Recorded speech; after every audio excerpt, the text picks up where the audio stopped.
364, bisa lebih kejam dari binatang buas. Di dalam kamar, Rea tengah bersiap memakai kemben. Nampak, beberapa orang mendandaninya termasuk Erlina dan Meilani yang ikut menemani. Hati-hati, jangan sampai kain itu menyakiti menantuku, tegur Erlina pada pekerja yang membantu Rea.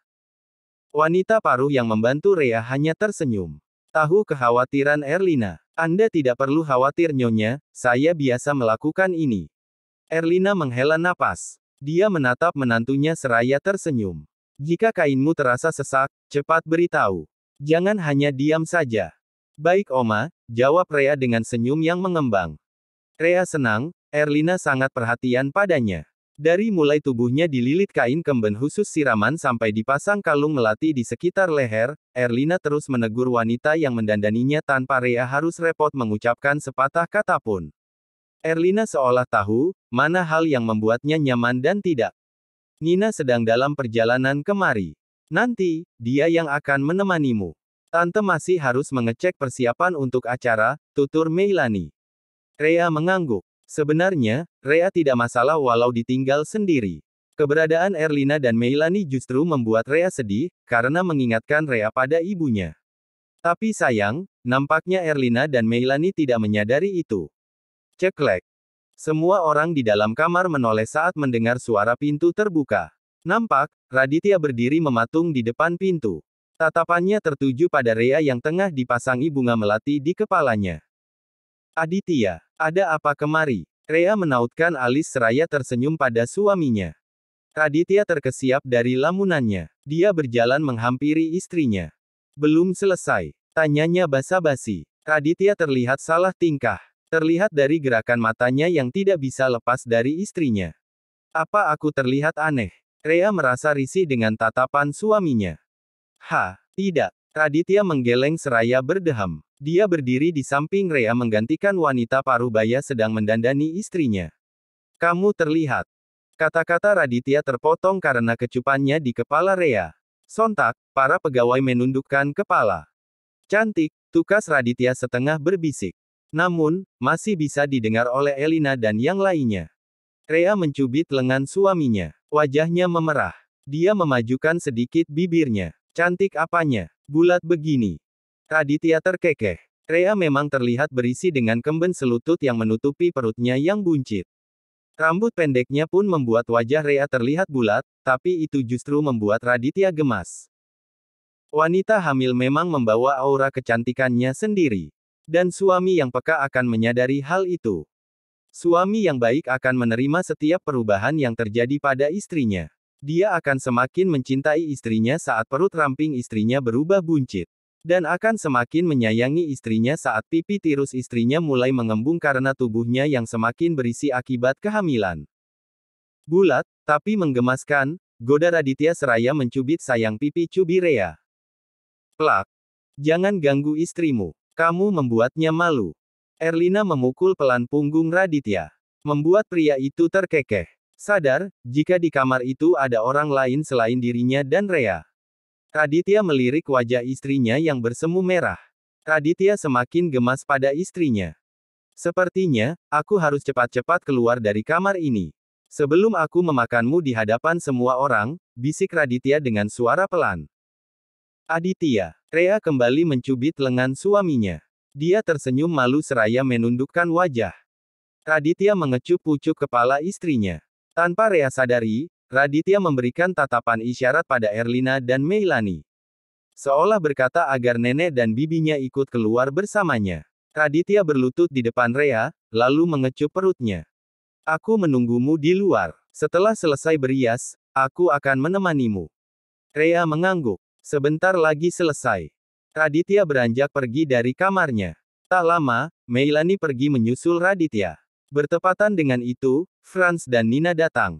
Nampak, Raditya tengah berbicara dengan Franz. Syukurlah kamu datang. Meilani menyapa menantunya. Sekilas, dia melirik putranya yang menampakkan wajah serius. Meilani yakin, ada hal genting yang terjadi. Nina, masuklah ke dalam. Tolong kamu temani Rea, pinta Meilani. Baik, Mah. Nina mengangguk. Dia pun masuk ke kamar Rea.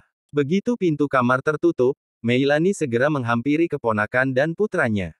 Apa yang terjadi? Tanya Meilani tidak sabar. Tunggu Oma, biar kita langsung diskusikan, jawab Raditya seraya menatap pintu kamarnya. Rea tersenyum menyambut kehadiran iparnya. Dia senang Nina datang untuk menemaninya. Rea pun segera meminta pelayan untuk menyiapkan kursi. Oma keluar sebentar, pamit Erlina. Dia melirik menantu keduanya. Tolong temani Rea. Baik Oma. Rea mengernyit. Merasakan firasat buruk. Dia merasa aneh dengan Erlina dan Meilani yang tiba-tiba meninggalkannya begitu saja, walau sudah ada Nina di sampingnya. Nina, kamu tahu di mana Aditya? Rea melirik iparnya. Pak Radit di luar bersama Franz. Nina menghela napas. Teringat dengan suaminya. Rea mengernyit. Ada apa? Kenapa cemberut begitu? Tidak. Hanya saja, tadi sepanjang jalan Franz terus mendiamkan aku. Dia tidak bicara apapun setelah menerima panggilan dari Pak Radit. Rea menatap pintu kamarnya dengan khawatir. Hatinya merasa tidak tenang. Apa yang terjadi? Di luar kamar, Raditya menjelaskan mengenai keteledoran yang dilakukan Dr. Mira mengenai obat yang akan diberikan pada Rea. Dia juga mengungkapkan tentang Talita yang dicurigai sebagai pelaku yang sudah menukar obat tersebut. Oma yakin, ini baru awal. Mungkin mereka sudah membuat rencana untuk mencelakai Rea. Erlina mengeraskan rahang. Kesal sekaligus cemas dengan keselamatan menantunya. Bagaimana kalau acara hari ini kita batalkan saja? Terlalu berisiko, saran Franz. Tidak. Raditya menolak. Rea akan curiga. Aku takut, hal ini malah akan memicu stres jika dibatalkan begitu saja. Erlina, Meilani dan Franz diam. Berpikir jalan terbaik untuk keberlangsungan acara Rea yang akan diselenggarakan berapa jam lagi. Kita membutuhkan seseorang yang bisa dipercaya untuk menjaga Rea. Kamu saja tidak cukup untuk mendampinginya, saran Meilani pada keponakannya. Aku tidak akan meninggalkan Rea sedetik pun, sanggah Raditya. Merasa yakin dirinya mampu menjaga Rea dengan berada di sisinya. Mei benar. Fokus kita akan terbagi ke berbagai hal. Ada baiknya kita menempatkan orang lain untuk mendampingi istrimu, timpal Erlina. Raditya menatap tajam bibi dan neneknya. Mengerti maksud perkataan mereka, namun tidak dengan Franz. Siapa orangnya? Aku tidak merekomendasikan istriku karena dia terlalu bodoh. Menjaga dirinya saja tidak becus. Meilani menyikut perut Franz. Karena itu, kamu harus melindungi istrimu. Bukan malah mencibirnya. Franz meringis. Dia terkekeh seraya mengusap tengkuk. Aku bisa menebak siapa orang yang kalian maksud, tapi aku tidak setuju. Membiarkan mereka hadir di acara ini saja sudah merupakan kelonggaran. Aku tidak mau mempertaruhkan nyawa istri dan anakku di tangan mereka, ujar Raditya sarkasme. Erlina dan Meilani menghela. Padahal, ini kesempatan bagus agar Raditya mengizinkan Nena datang untuk menemani Rea. Bagaimanapun Erlina dan Meilani juga perempuan. Mereka pernah merasakan bagaimana perasaan calon ibu yang akan melakukan siraman. Tidak ada orang yang diharapkan hadir mendampingi selain ibu kandung. Walau Rea tidak mengatakan apapun tentang ibunya, tapi Erlina dan Meilani yakin Rea menginginkan Nena datang untuk menemaninya. Radit, tidak ada satupun orang tua, terutama ibu yang ingin anaknya celaka. Seorang ibu bisa menjadi apa saja demi anaknya.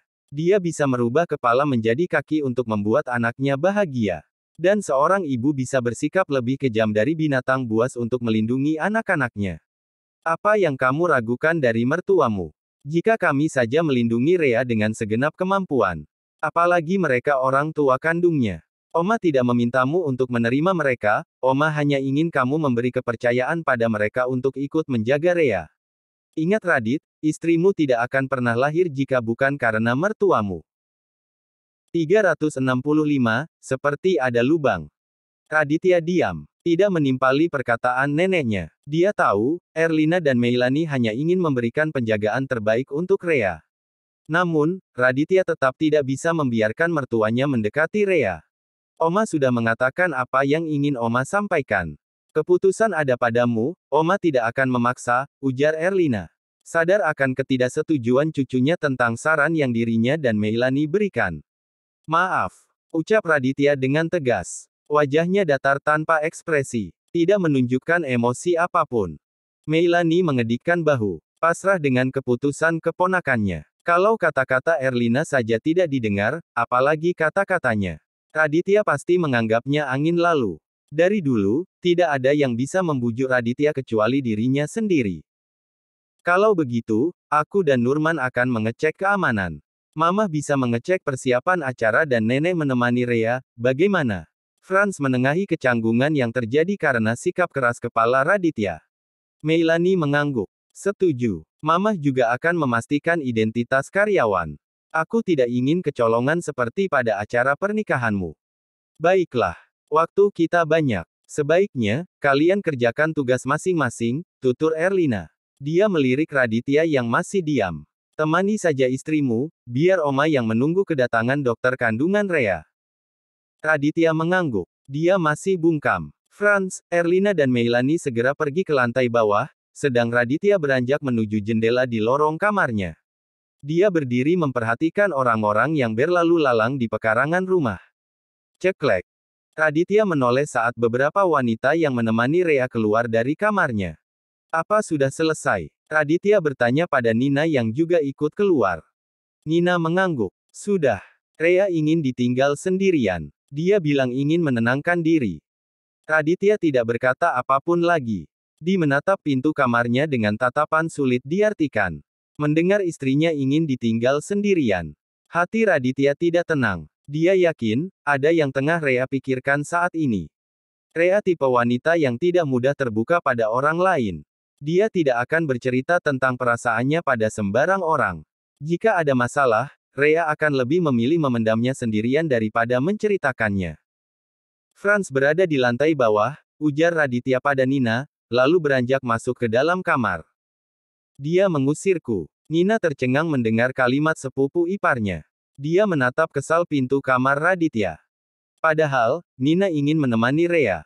Nina selalu nyaman jika berada di dekat Rea, walau Rea tidak banyak bicara seperti Mirna atau Nita. Rea menoleh saat mendengar pintu kamarnya terbuka. Dia tersenyum melihat kedatangan suaminya. Rea merentangkan tangan, meminta dipeluk. Raditya pun melangkah lebar menghampiri istrinya. Ada apa, Hem? Apa ada yang membuatmu sedih? Raditya memeluk Rea yang duduk di depan meja rias. Rea menggeleng, tidak menjawab pertanyaan Raditya. Dia takut suaranya bergetar dan Raditya menyadari kesedihannya. Raditya melerai pelukannya, dia berjongkok di depan istrinya. Raditya menatap mata istrinya dalam-dalam. Kenapa kamu meminta Nina keluar? Rea kembali menggeleng. Bibirnya tersenyum, namun matanya mulai berkaca-kaca. Rea tidak bisa lagi menyembunyikan kesedihannya. Kenapa? Apa ada yang mengganggu pikiranmu? Rea bungkam. Dia memeluk suaminya, menyembunyikan wajah di bahunya. Rea terisak tanpa suara. Hanya getar tubuhnya yang menandakan kalau Rea sedang menangis. Kenapa menangis? Raditya kembali bertanya. Tangannya mengusap punggung istrinya. Rea hanya menggeleng. Kamu tidak nyaman bersama Nina. Apa kamu ingin orang lain yang menemanimu? Tidak. Ada kamu di sisiku, jawab Rea terbata. Dia menarik napas dalam-dalam, menghilangkan rasa sesak di dadanya. Kamu bilang akan menemaniku setelah selesai dirias. Jadi, aku meminta Nina keluar. Hati Raditya berjengit mendengar suara Rea yang bergetar. Dia mengecup kening Rea, lalu mengurai pelukannya. Raditya mengusap air mata yang membasahi wajah istrinya. Apa ada hal yang kamu inginkan? Aku akan mengabulkan apapun permintaanmu hari ini. Rea merapat bibir. Dia sangat ingin berucap kalau dirinya ingin Nena datang. Tapi, Rea tidak berani meminta lebih pada suaminya. Rea tidak mau dirinya dan Raditya bertengkar seperti sebelumnya. Temani aku. Itu cukup bagiku, jawab Rea. Raditya tersenyum tipis. Tentu aku akan menemanimu. Aku akan selalu berada di sampingmu. Tangis Rea pecah. Dia kira, dirinya akan merasa cukup dengan kehadiran Raditya. Tapi nyatanya, hatinya masih merasa kosong. Kenapa? Apa ada lagi yang kamu inginkan? Rea membawa tangan Raditya ke dadanya. Aku merasa sakit di sini, Aditya. Rasanya, seperti ada lubang di dalam sini. Aku tidak tahu kenapa. Raditya tersenyum kecut. Dia mengusap dada Rea dengan pelan, lalu menatap lekat manik mata istrinya. Jangan menangis. Ini hari bahagia. Aku tidak ingin ada kesedihan hari ini. Raditya mengusap air mata di wajah Rea. Lalu mengecup kedua matanya bergantian. Aku akan menutupi lubang di hatimu dengan hal yang kamu inginkan. Jangan mengkhawatirkan apapun. Rea tersenyum mendengar kata-kata suaminya. Hatinya merasa tenang, walau Rea tidak yakin dengan maksud kata-kata suaminya. Aku ambilkan minum. Tunggu sebentar. Raditya mengecup kening Rea, lalu beranjak menuju sofa. Raditya menuang air ke dalam gelas. Nampak, tangan kirinya mengirim pesan pada Erlina. Oma, tolong kabari wanita itu agar datang kemari. Rea membutuhkannya. Di tempat lain, Talita tengah sibuk merapikan barang-barangnya. Dia kaget saat menerima pesan dari Dokter Mira. Talita sudah berusaha menghubungi Dokter Mira untuk meminta penjelasan. Namun, dia tidak bisa menghubungi nomor Dokter Mira karena sudah lebih dulu diblokir. Sial, bagaimana bisa mereka mengetahui rencanaku? Umpat Talita seraya memasukkan pakaian terakhirnya ke dalam koper. Dari pesan singkat yang Dokter Mira kirim, satu-satunya kesimpulan yang bisa Talita mengerti adalah rencananya sudah diketahui.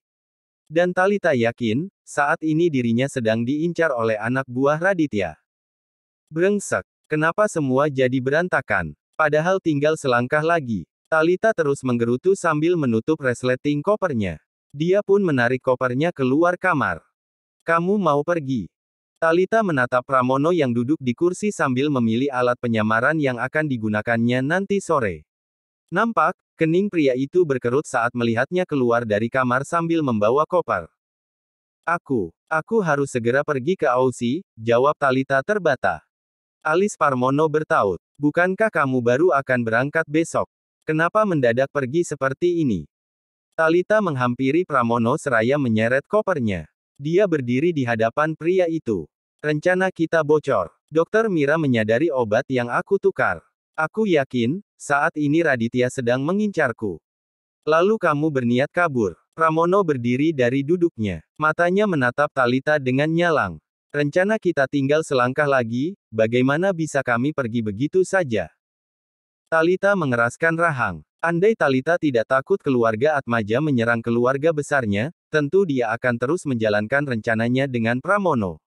Namun, Talita takut keteledorannya berimbas pada keluarga besar yang sudah menolongnya.